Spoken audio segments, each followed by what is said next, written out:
All right. Thanks all for joining us. Hutch, you want to get us going, please?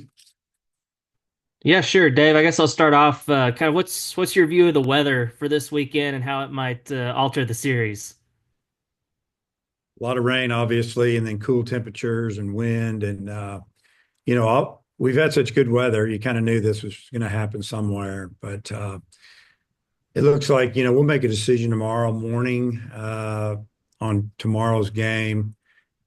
Can't really go off of, I don't know, this far in advance would be tough to move a Friday game because of what you're seeing on Thursday morning. So we're going to get together in the morning and kind of look at the long range. Obviously, we're in touch with two different weather services and getting their opinions and then make a decision on Friday's game and then how we're going to handle Saturday. And because Saturday we're scheduled to play at 6.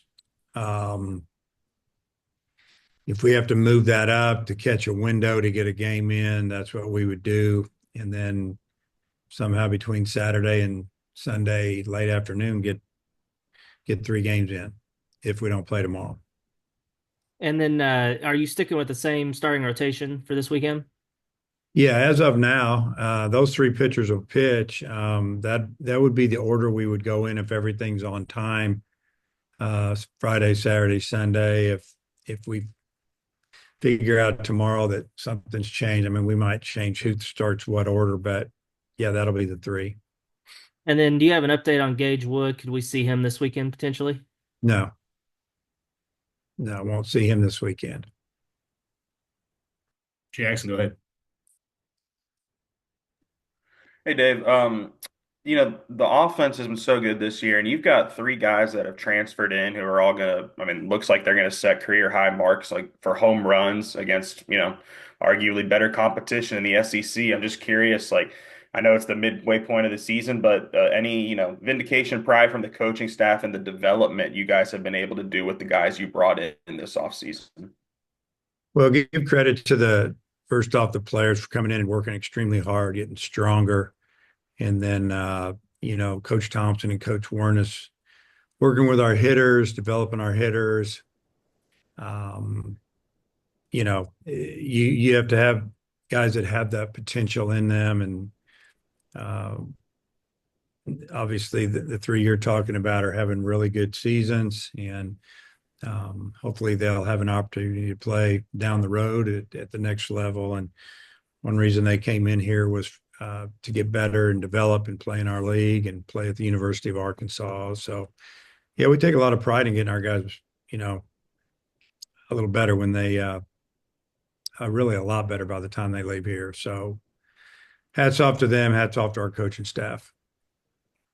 Jimenez, I think it was 35 pitches against Ole Miss, 45 South Carolina. I might be having this backwards, but and then nearly 60 against Vanderbilt. Is it like ramping him up every weekend? And is there maybe a point where that stops because he's coming off of the Tommy John, or is it just keep going until, he's just where every other pitcher is on the roster? No, I mean we're not building him up at this point to be a starter. We're just building him up probably more to what he can do, and we're not going to overthrow him. He just has different roles. He can close the game for 3 innings. He can come in and close a ninth, pitch earlier in the game and go 4, and you can get him and finish somebody. We could spot start him. Just getting him right, get him healthy. He's not concerned with being a closer or being a starter. He just wants to get better and help the team win, and that's exactly what he's done. And he's been very consistent. You put him in, he's going to throw the ball over the plate. He's going to get some strikeouts, but he's also going to get some contact. And we've done a good job playing defense behind him, and he's settled a lot of things down in some tough situations. I know you talked you said at the after the game in North Little Rock that Parker was going to be out a long time. Do you think there's a chance he comes back this season? Yes, yes, towards the end of the season, probably. Thanks, Dave. Christina, go ahead. Yeah, Dave, Tony Vitello and Matt Hobbs both played for Tim Jameson and coached for him. Just did you consult him at all when you made those hires? Did you use him as a reference? Yeah, and I actually coached one summer with Tim Jameson with Team USA. I know Tim really well. Super guy. Yeah, I talked to him about both of them each time that those situations came up, and asked a few questions and got some good answers, and the rest is history. And then with the weather stuff, do you feel like the SEC allows enough flexibility with being able to adjust the schedules of these weekend games?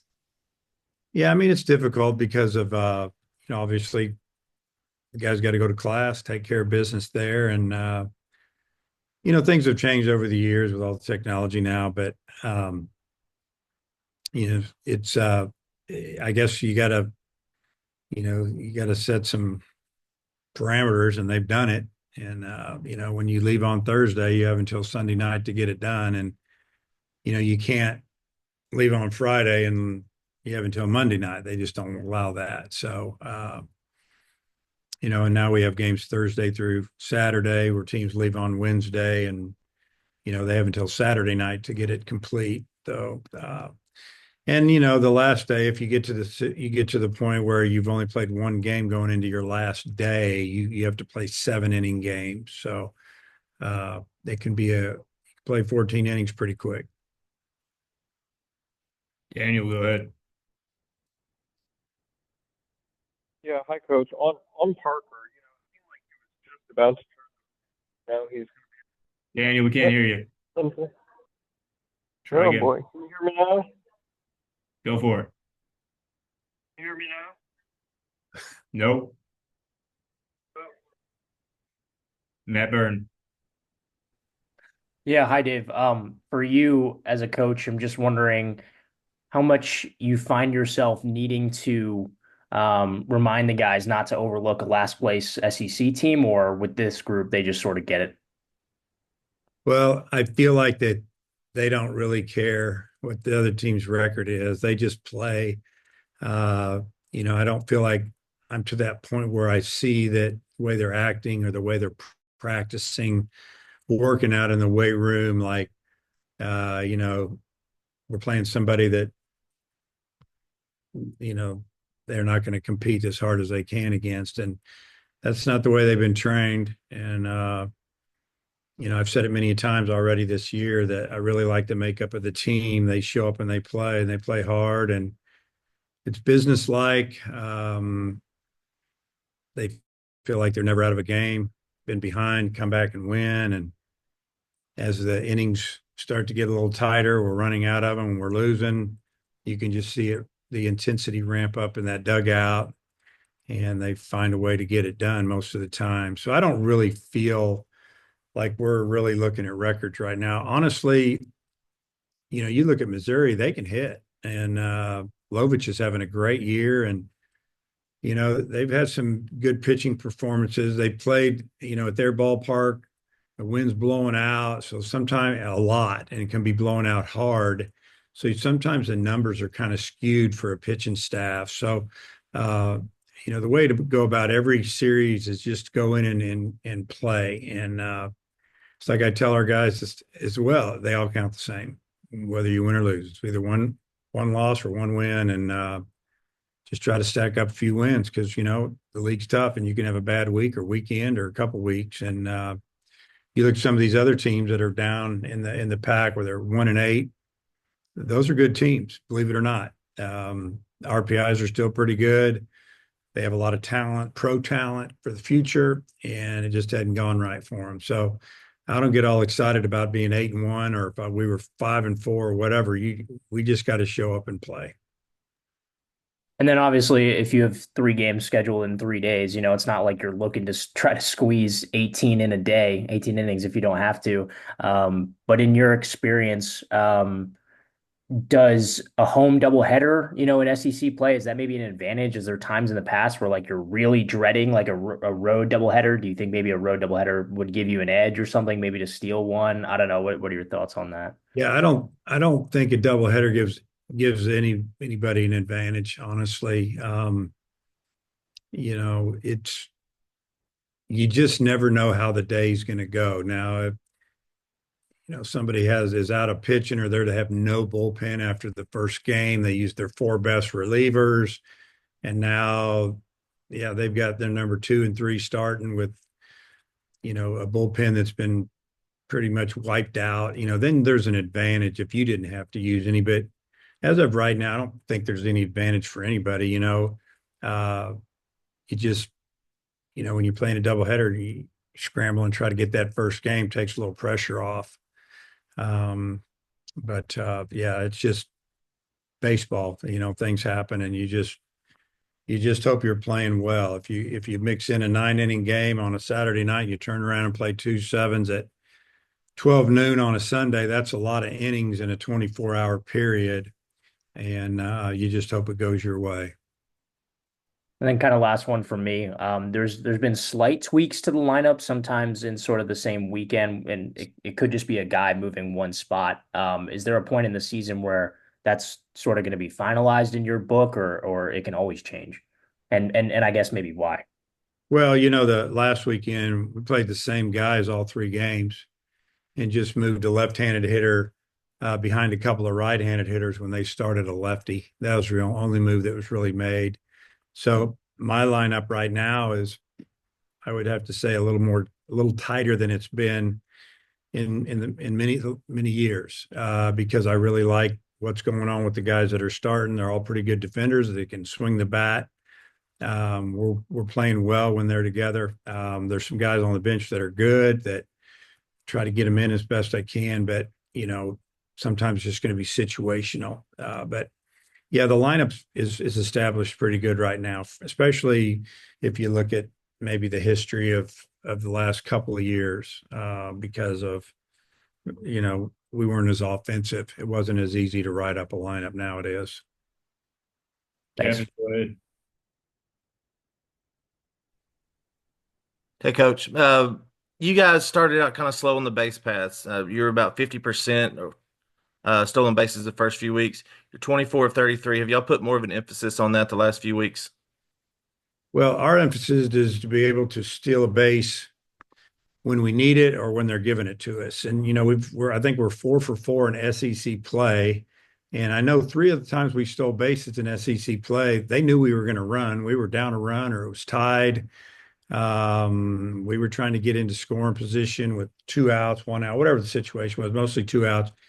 So that was good. A couple of the earlier stolen bases that when we were caught stealing, where guys were leaving first movement on a lefty and we guessed wrong and he picked. So there's a couple, 3 of getting thrown out there, and then another 1 or 2 are maybe a missed hit and run where we swung and missed, didn't make contact, tough pitch or whatever. So kind of got off to a bad start that way, but really it's picked up, over the last couple of weeks, actually, maybe 4 or 5 games. And yeah, we emphasize it. It's in our practice plan today, working on base running, working on starts, stealing, making good decisions, talking about it. If you don't get a jump, don't run. We may give them the steal, but if they don't get a jump, don't steal. Right. Because I don't want a guy coming back to me and I'll ask him, and I already know the answer, but I ask him anyway, hey, how was your jump? It wasn't very good. Well, then I would say, well, why'd you go? Just shut it down. And so, these are things you have to train him to do. You have to work on it and, simulate a slide step or quick to the plate and see if they'll shut it down. So, yeah, it's always important to be able to get one when you need it. You got to have the right guys out there. Try not to be running ourselves out of innings, because we can hit the ball over your head and hit doubles and score that way. So, but it's good to have that in your back pocket, so to speak. Thanks. Coach, come back around. Close it out. Yeah, I think Daniel was using the U of A Wi-Fi, but he was wanting to ask you about Parker Coyle. When a guy's turned the corner like that, how tough is it whenever he has a injury setback like this, and how do you kind of navigate that? Well, it's tough for him because he's all of a sudden he's gone from making the travel squad as a sophomore and pitching a little bit here and there to being one of our main pitchers. Getting a guy that comes in and throws strikes. He's developed another pitch or 2 in the last year, went out and played summer ball, got better. feel bad for him. And then as far as the team, that was a weapon for us out of the bullpen, so to speak. And now we don't have it. So some of the other guys got to pick him up until he gets back. And yeah, feel bad for the individual player because they put in a lot of time and work to get where they are. And, I'm sure when that happens, they're bummed out, like, hey, I got hurt. I've been working so hard.